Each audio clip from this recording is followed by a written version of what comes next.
safety net that we use to warn our citizens is statewide. And as a benefactor, Mr. Barron was able to make that available to every EMA in the state for free.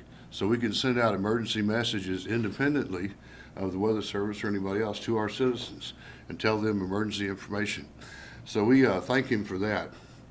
The collaboration that we've had over the years has allowed us and allowed Barron Services to make developments, and we actually were beta testing stuff for him, and sorry, sometimes brutal feedback. But he would ask us to test something and tell us what we think, and we've been able to actually have input that they listened to and made their products better tailored to the emergency management operations across the state. So we thank you for that and the opportunity.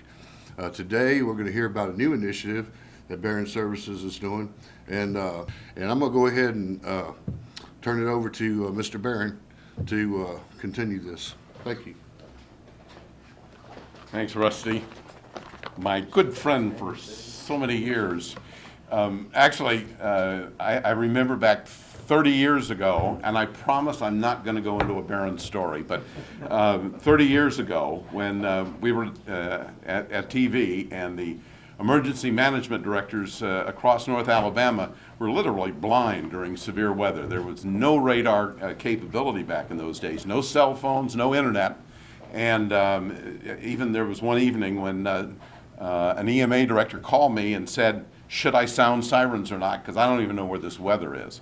But with Rusty and with others in the EMA community across North Alabama, we developed this, well, I would call it a Rube Goldberg spit and baling wires type of system, where we could send radar information off of part of a radio station's signal and pick it up with modem, if anybody remembers what that is, and then down telephone lines, and it was incredibly weird, but it worked. And all of North Alabama's EMAs had live radar that they could use in helping to protect the public. So here we fast forward 30 years, and we can talk about substantial increases or improvement in sophistication, but we're still here trying to do a better job of protecting the public. And I am really, really excited about what we're announcing today, which is that the City of Huntsville,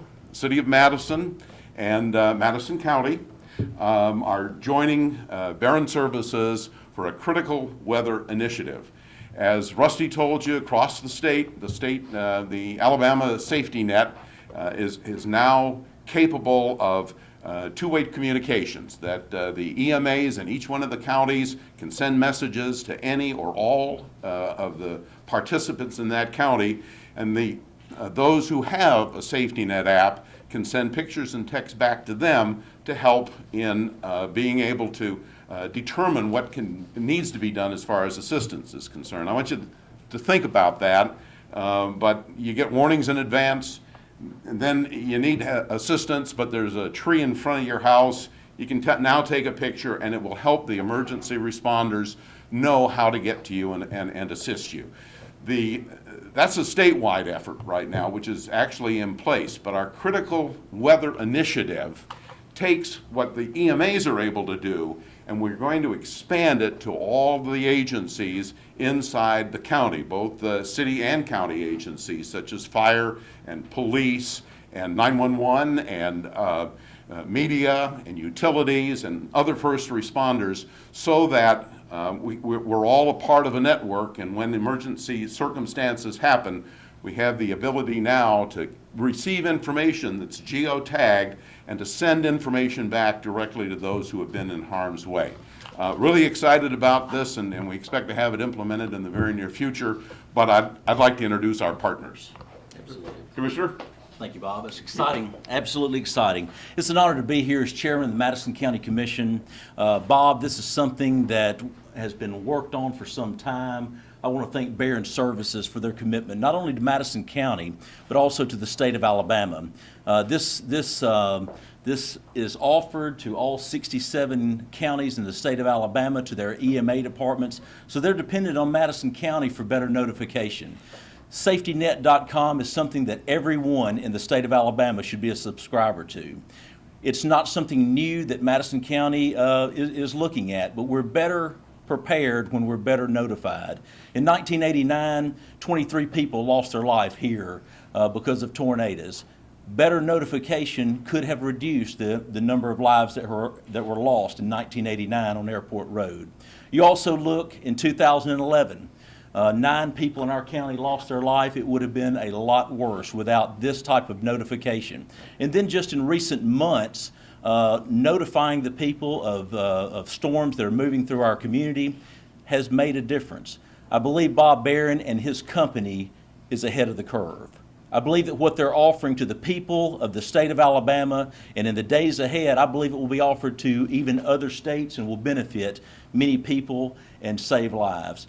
Bob, I'm honored to be a small part of this. The people of Madison County are honored to team with you, the mayor of Huntsville, the city of Madison. We're glad to have Chief Muncie with us today. But I believe that this right here is good not only for the people, it's good for this entire state. The governor understands how vital it is for Barron Services and their notification system to the entire state of Alabama. Not just for tornadoes and bad weather, they're also working on every weather issue that presents itself to the state of Alabama. And again, this is a great day for the people of Madison County. Thank each of you for being here. Bob, thank you. You know, complacency is one of the biggest dangers that we have in weather events. You get the weather alert and you know that it's 10 miles away and that you shouldn't have to worry about it. Well, what SafetyNet does, it vectors it in. If you get that alert from SafetyNet, you know that you are in harm's way. You know that you need to take action.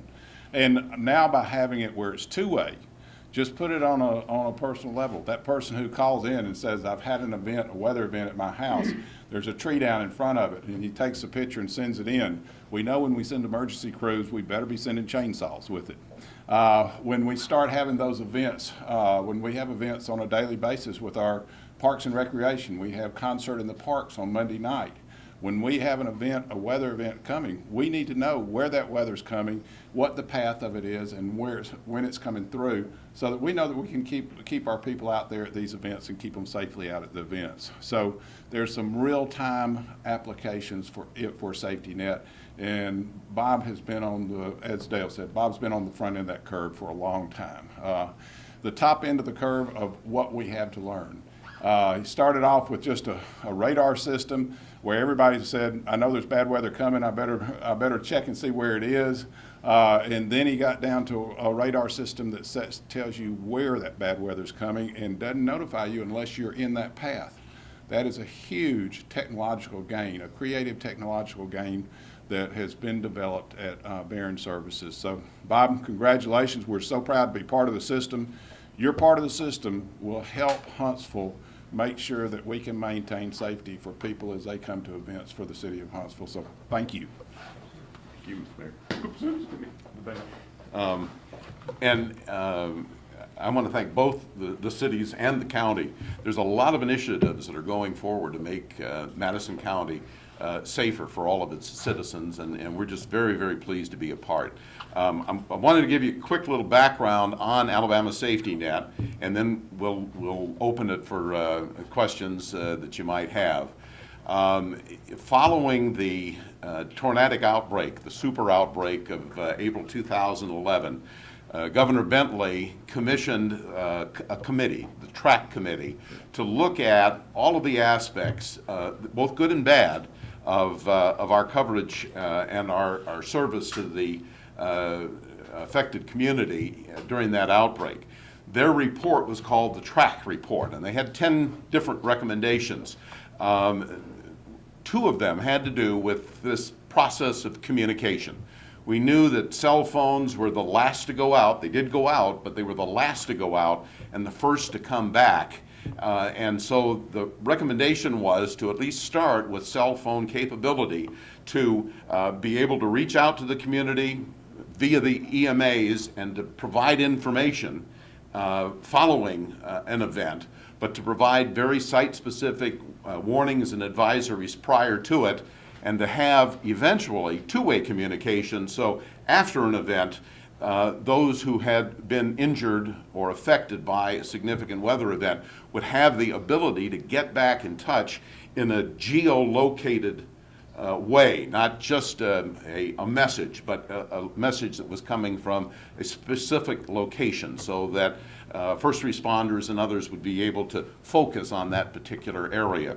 With the addition of the two-way communication for Alabama Safety Net, we've completed both of those suggestions from the TRAC committee. The critical weather initiative, which will be only in Madison County for right now, will look at best practices and additional ways that we can, all of the agencies do the best job of protecting the communities. And ultimately, I look for this to be something that can go statewide, but we wanted to focus on Madison County to begin with.